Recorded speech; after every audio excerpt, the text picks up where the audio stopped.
1.34 lakhsக்கு அதுக்கப்புறம் 1.43 lakhsக்கு இந்த ரெண்டு புது வேலையில பஜாஜ் புதுசா ரெண்டு பல்சர் N160 லான்ச் பண்ணியிருக்காங்க. ஆனா இது வெறும் புது வேரியன்ட் லான்ச் கிடையாது.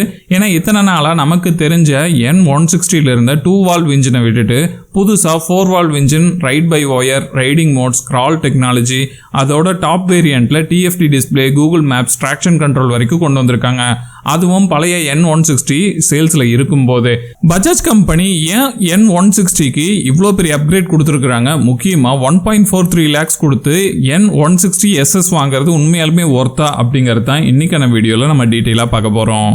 முதல்ல இந்த N160ல என்ன மாறி இருக்கு அப்படிங்கறத புரிஞ்சுக்கணும்னா பழைய N160 நினைச்சு பாருங்க. பழைய N160ல 164.8 cc 2 வால்வ் இன்ஜின் கொடுத்திருந்தாங்க. பவர்னு பார்த்தா 16 PS பவர், டார்க் வந்து 14.65 நியூட்டன் மீட்டர்ஸ் ஆஃப் டார்க். அதாவது டெய்லி யூஸ்க்கு தேவையான அளவுக்கு பெர்ஃபார்மன்ஸ். ஆனா இப்ப பஜாஜ் என்ன சொல்றாங்கன்னா எங்களுக்கு இது போதாது. அதனால புது N160 அதுக்கப்புறம் 160 SSல 164.5 cc 4 valve oil cooled engine வந்து கொண்டு வந்திருக்கிறோம். Power 18.5 PS power, torque 14.5 newton metre torque. அதாவது பழைய இன்ஜினை கம்பேர் பண்ணும்போது 2.5 PS பவர் பாத்தீங்கன்னா அதிகமா இருக்குது. இன்ட்ரெஸ்டிங்கான விஷயம் என்னன்னா பவர் அதிகமா இருக்குது, ஆனா டார்க் வந்து கொஞ்சம் குறைஞ்சிருக்குது. 14.65 நியூட்டன் மீட்டர் ஆஃப் டார்க்ல இருந்து 14.5 நியூட்டன் மீட்டர்ஸ் ஆஃப் டார்க் குறைஞ்சிருக்குது. அதனால இந்த பைக் பாத்தீங்கன்னா பவர் அதிகமா இருக்குது அப்படின்னு சொல்லிட்டு ரொம்ப ஃபாஸ்டா போகும் அப்படின்னால சொல்ல முடியாது. பஜாஜோட ஃபோக்கஸ் என்னன்னா இன்ஜினோட கேரக்டரை இன்னும் பெர்ஃபார்மன்ஸ் ஓரியன்டா ஆக்கிறதா தான் இருக்குது. சரி, இதோட அடுத்த பெரிய மாற்றம் என்னன்னா ரைட் பை ஒயர். இது வரைக்கும் த்ராட்டில் மெக்கானிக் செட்டப் மூலமா கண்ட்ரோல் பண்ற சிஸ்டம்க்கு பதிலா இப்போ எலக்ட்ரானிக் த்ராட்டில் வந்து கொண்டு வந்திருக்காங்க. இதுல என்ன அட்வான்டேஜ் இருக்குதுன்னா பஜாஜ்க்கு இன்ஜின் ரெஸ்பான்ஸை சாஃப்ட்வேர் மூலமா கண்ட்ரோல் பண்ணிக்க முடியும். அதனால N160ல ஒரு ரைடிங் கேரக்டர் வந்து இருக்காது. இந்த பைக்ல 4 ரைடிங் மோட்ஸ் வந்து கொடுக்குறாங்க: road, rain, sport, off road. இதை கேட்கும்போது 160cc பைக்குக்கு எதுக்கு 4 ரைடிங் மோட்ஸ் அப்படின்னு உங்களுக்கு தோணலாம். ஆனா இந்த 160யோட முக்கியமான இன்ட்ரெஸ்டிங் பார்ட் இதுதான். உங்களுக்கு டெய்லி யூஸ்க்கு ரோட் மோட் வந்து பக்காவா இருக்கும். மழை பெஞ்சிட்டு இருக்குதா, ரெயின் மோட்ல மாத்தினீங்கன்னா ஸ்லிப்பரி கண்டிஷன்ஸ்க்கும் ஸ்மூத்தரான ரெஸ்பான்ஸ் இருக்கும். ஸ்போர்ட் மோட்ல பெர்ஃபார்மன்ஸ் ஓரியன்டான த்ராட்டில் ரெஸ்பான்ஸ் வந்து மாறும். ஆஃப் ரோடுக்கு நீங்க ஒரு மோசமான இடத்துல வந்து போயிட்டு இருக்கிறீங்க, ரோடு அந்த அளவுக்கு நல்லா இல்லை, அந்த டைம்ல பாத்தீங்கன்னா லூசியா ஒரு சர்ஃபேஸ் வந்து இருக்குது, அந்த இடத்துல நீங்க இந்த மாதிரி ஆஃப் ரோட் மோடு போட்டுக்கிட்டீங்கன்னா பைக் அந்த ரைடிங் கண்டிஷன்ஸ்க்கு ஏற்ற மாதிரி மாத்திக்கும், உங்களுக்கு ஒரு சேஃப்டி லேயர் வந்து கொடுக்கும் அப்படிங்கிறது முக்கியமான விஷயம். ஆனா பஜாஜ் இங்க இதோட நிக்கல. பஜாஜ் வந்து N160க்கு இன்னொரு புது டெக்னாலஜி கொண்டு வந்திருக்காங்க, கிரால் டெக்னாலஜி. பேரை கேட்டோன்னே பைக்ல எதுக்குப்பா கிரால் டெக்னாலஜி அப்படின்னு கேட்கலாம். ஆனா இது என்னன்னா கம்மியான ஸ்பீட்ல பைக்கை கண்ட்ரோல் பண்ணும்போது அதிகமா கிளட்சை யூஸ் பண்ணாம பைக்கை மெதுவா நகர்த்துறதுக்கு வந்து சிஸ்டம் வந்து ஹெல்ப் பண்ணும். இது முக்கியமா டிராபிக்ல பம்பர் டு பம்பர் டிராபிக்ல இருக்கும்ல, அதாவது ஸ்லோ ஸ்பீட்ல ரைட் பண்ணி கொஞ்சம் கொஞ்சமா மூவ் பண்ற இடத்துல இது ரொம்ப யூஸ்ஃபுல்லா இருக்கும். அப்போ சில வினாடிகளுக்கு கிளட்சை பிடிச்சு விடுற சிட்டி டிராபிக்ல இந்த மாதிரி டெக்னாலஜி பாத்தீங்கன்னா பிராக்டிகலா யூஸ்ஃபுல்லா இருக்கும். சரி, இப்போ N160Sக்கும் N160SSக்கும் ரெண்டுக்கும் என்ன டிஃபரன்ஸ் அப்படின்னு கேட்டீங்கன்னா இங்க தான் ஒரு முக்கியமான பார்ட் இருக்குது. ஏன்னா ரெண்டு பைக்குக்கும் ஒரே புது இன்ஜின் தான், அதே 4 வால்வ் இன்ஜின் தான், அதே electronic throttle, riding modes, crawl technology. அப்படின்னா SSக்கு ஏன் எக்ஸ்ட்ராவா 9000 வரைக்கும் அதிகமாக கொடுக்கணும் அப்படின்னு கொஸ்டின் பண்ணீங்கன்னா N160S வந்து பிரைஸ் வந்து 1.34 lakhs, N160 பாத்தீங்கன்னா 1.43 lakhs. டிஃபரன்ஸ் வந்து கிட்டத்தட்ட 9000 rupees. அதுக்கு என்ன எக்ஸ்ட்ரா கொடுக்குறாங்கன்னா 5 inch TFT டிஸ்பிளே, அதுவும் சாதாரண டிஸ்பிளே கிடையாது. கூகுள் மேப்ஸை நீங்க மிரரிங் சப்போர்ட்டோட இது வந்து கொடுக்குறாங்க. அதோட traction control, Bluetooth connectivity, WiFi connectivity கொடுக்குறாங்க. Adjustable brake and clutch levers வந்து பிரீமியம் அடிஷன்ஸா இந்த வண்டியிலையும் கொடுக்குறாங்க.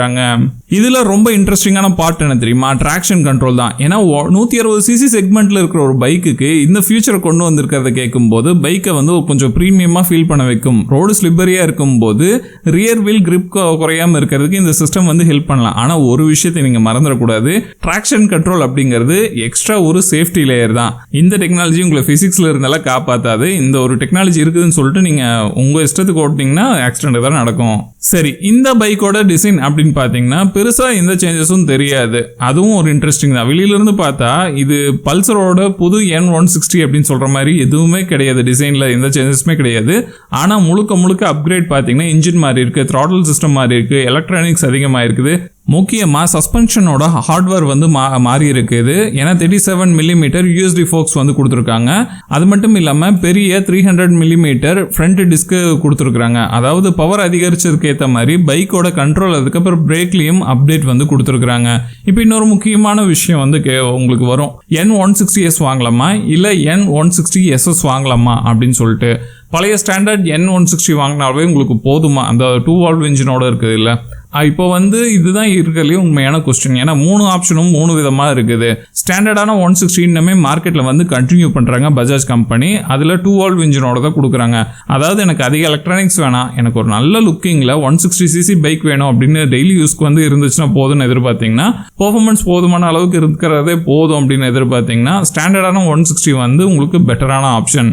இல்லை எனக்கு புது இன்ஜின் வேணும், பெர்ஃபார்மன்ஸ் கொஞ்சம் அதிகமாக இருக்கணும், ரைடிங் மோட்ஸ் இருக்கணும், ரைட் பை ஒயர் எல்லாம் கேட்குறீங்கன்னா நீங்கள் புதுசாக வந்திருக்கிற மாடலில் N160S நீங்கள் கன்சிடர் பண்ணலாம். ஆனால் உங்களுக்கு டெக்னாலஜி தான் நீங்கள் இம்பார்ட்டன்ட் கொடுக்குறீங்க அப்படின்னா அங்கே தான் டாப் வேரியண்ட்டான N160SS வருது. TFT display, Google maps, traction control, wifi, adjustable levers, இது எல்லாமே உங்களுக்கு உண்மையாலுமே தேவைப்பட்டுச்சுன்னா எக்ஸ்ட்ராவாக ஒரு 9,000 rupees கொடுத்து நீங்கள் அதை வாங்கிக்கலாம். இல்லை TFT டிஸ்பிளே பார்க்குறதுக்கு சூப்பராக இருக்கும்பா அப்படிங்கிறக்காகலாம் எக்ஸ்ட்ரா 9,000 கொடுக்க போகிறீங்கன்னா அது அவ்வளோ சென்சிபிளான டிசிஷன் கிடையாது. ஏன்னா பைக் வாங்குறப்ப நீங்கள் முதல்ல பார்க்க வேண்டியது engine, brakes, tyres, suspension, reliability, service cost, அதுக்கப்புறம் தான் கேஜெட்ஸ் பக்கம் நீங்கள் போகணும். இன்னொரு இன்ட்ரெஸ்டிங்கான விஷயம் என்ன தெரியுமா, புது N160 பைக்கில் 18.5 BS பவர் கொடுக்குது. அதாவது 160cc செக்மெண்ட்டில் இந்த நம்பர் சாதாரணமானது கிடையாது. N160 வச்சு சிம்பிள் கம்யூட்டர் பைக்காக பஜாஜ் கம்பெனி வைக்கிறதுக்கு விரும்பல. பர்ஃபார்மன்ஸும் டெக்னாலஜியும் ரெண்டையும் மிக்ஸ் பண்ணி 160cc நாங்கள் ப்ரீமியம் ஃபீல் கொடுக்கணும் அப்படிங்கறக்காக பண்ணியிருக்காங்க. ஸோ அந்த மாதிரியான ஒரு கஸ்டமர்ஸ் இருக்காங்களே, என்னால் அதிகமாக அஃபோர்ட் பண்ண முடியாது, எனக்கு 125cc செக்மெண்ட்டில் பைக் எடுக்கிறதுக்கும் இன்ட்ரெஸ்ட் இல்லை, இன்னும் கொஞ்சம் பவர் வேணும், லாங் டிரைவ் போகிறதுக்கு ஏற்ற மாதிரி எபிலிட்டி இருக்கணும் அப்படின்னு எதிர்பார்க்குறீங்க, 150 இல்லை 160cc செக்மெண்ட்டை வந்து கான்சன்ட்ரேட் பண்ணுவாங்க. அதில் ப்ரீமியம் ஃபீல் எதிர்பார்த்துட்டு பட்ஜெட் ஃப்ரெண்ட்லியாக பார்க்குறவங்களுக்கான ஒரு ஆப்ஷனை தான் இப்போ பஜாஜ் கம்பெனி ஓப்பன் பண்ணியிருக்காங்க. அதனால் N160S அதுக்கப்புறம் N160SS இதை வெறும் ஃபேஸ் லிஃப்ட்டை மட்டும் பார்க்க முடியாது. ஏன்னா N160 ஒரு ஹை பர்ஃபார்மன்ஸ், ஹையர் டெக் அப்படிங்கிற டைரக்ஷனுக்கு மூவ் பண்ணியிருக்காங்க அப்படிங்கிற அப்டேட்ஸ் தான் இங்கே முக்கியமாக இருக்குது. இருந்தாலும் இந்த பைக் மேலே ஒரு பெரிய கொஸ்டின் இருக்குது. இந்த பைக் உண்மையாலுமே நம்ம மார்க்கெட்டில் பெரிய இம்பாக்டை வந்து கிரியேட் பண்ணுமா அப்படிங்கிறது தான். ஏன்னா 160cc செக்மெண்ட் அப்படிங்கிறது ரொம்ப க்ரௌடடாக இருக்குது. அங்கே 150cc பைக்கும் இருக்குது, 160cc பைக்கும் இருக்குது. டிவிஎஸ், அப்பாச்சி, யமஹா, ஹீரோ, சுசுகின்னு ஒவ்வொருத்தருமே ஸ்ட்ராங்கான பாயிண்ட்ஸை வந்து உள்ளே வச்சிருக்கிறாங்க. பிளேயர்ஸும் உள்ளே இருக்காங்க. அதனால் இந்த 18.5 BS பவர், 4 ரைடிங் மோட்ஸ் இருக்குன்னு சொல்லி கஸ்டமரை வந்து நம்ம கன்வின்ஸ் பண்ண முடியாது. ரியல் வேர்ல்ட் ரைடிங் இருக்குது, மைலேஜ் இருக்குது, ரீஃபைன்மெண்ட் இருக்குது, ஹீட் மேனேஜ்மெண்ட், கியர் பாக்ஸோட ஃபீல், சர்வீஸ் எக்ஸ்பீரியன்ஸ், இது எல்லாமே தான் இதோட ஃபைனல் டெசிஷனை எடுக்க வைக்கும். ஆனால் பஜாஜ் ஒரு விஷயத்தை மட்டும் தெளிவாக சொல்லியிருக்காங்க, இனிமேல் N160 ஒரு பேசிக்கான 160cc பல்சர் கிடையாது. புது 4 valve engine, right by wire, 4 riding modes, scroll technology, 37 millimetre USD forks, 300 millimetre front disc, TFT display, Google maps, traction control, இது எல்லாத்தையும் சேர்த்து N160 அதுக்கு மேலேயும் கொண்டு போக முயற்சி பண்ணியிருக்காங்க. அதுதான் ஸ்டாண்டர்ட் 160 ஸ்டாப் பண்ணாமல் அதே இடத்துல பஜாஜ் இப்போ N160ங்கிற பேரில் 3 விதமான கஸ்டமர்ஸை டார்கெட் பண்ணியிருக்காங்க அப்படிங்கிறது இதில் தெளிவாக தெரியுது. பட்ஜெட் அதுக்கப்புறம் சிம்பிளிசிட்டியாக இருக்கணும்னு நீங்கள் எக்ஸ்பெக்ட் பண்ணிங்கன்னா ஸ்டாண்டர்டான 160 உங்களுக்கு பெட்டராக இருக்கும். புது இன்ஜினும் பெர்ஃபார்மன்ஸ் வேணும் அப்படின்னு எதிர்பார்த்தீங்கன்னா N160S வந்து நீங்கள் எடுக்கலாம். மேக்ஸிமம் டெக்னாலஜி எனக்கு எல்லாமே இருக்கணும் அப்படின்னு எதிர்பார்த்தீங்கன்னா N160SS வந்து நீங்கள் எடுக்கலாம். அதனால் என்னோட பாயிண்ட் ஆஃப் வியூவில் பார்க்கும்போது இந்த லான்ச் வந்து ஒரு பெரிய விஷயமா இருக்குது. 4 வால்வ் இன்ஜின் மட்டும் இல்லாமல் N160 எப்படி ரீபொசிஷன் பண்ணுறது அப்படிங்கிறது தான். ஒரு காலத்தில் 160cc பைக் அப்படின்னா good mileage plus decent performance அப்படிங்கிறது தான் மக்கள் பார்த்தாங்க. ஆனால் இப்போ அந்த செக்மெண்ட்டில் ஏகப்பட்ட ஃபியூச்சர்ஸை கொண்டு வந்து மார்க்கெட்டில் 160cc செக்மெண்ட்டுக்கு ஒரு போட்டியை இன்னொரு % பார்த்தீங்கன்னா மேலே தூக்கி கொண்டு போயிருக்கிறாங்க பஜாஜ் கம்பெனி.